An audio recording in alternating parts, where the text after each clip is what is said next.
మాజీ కేంద్ర మంత్రి, మాజీ ఉపరాష్ట్రపతి వెంకయ్యనాయుడు గారు భార్య పేరు ఉషా అన్నటువంటిది ఆయన ఒక రోజున సభలో మాట్లాడినప్పుడు తెలిసింది.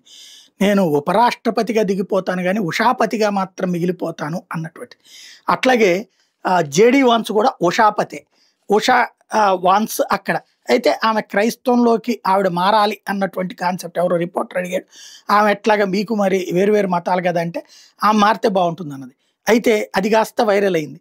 పెద్ద ఎత్తున అందరూ ప్రశ్నించారు. ఆమె స్వేచ్ఛ లేదా అంటూ అమెరికాలో కాస్త స్వేచ్ఛ ఎక్కువ కదా, ప్రశ్నిస్తా వచ్చారు. దీంతో జేడీ వాన్స్ క్లారిటీ ఇచ్చారు. దాని క్లారిటీ ఇస్తూ ట్వీట్ చేశారు. నా భార్య క్రిస్టియన్ కాదు, మతం మారే ఆలోచన కూడా ఆమెకు లేదు. అయితే ఏదో ఒక రోజు నేను చూసినట్టే నా భార్య కూడా చూస్తుందని భావిస్తున్నా. అంటే నేను ఎట్లా క్రీస్తుని నమ్మానో అట్లాగే నమ్మిస్తుందని భావిస్తున్నా.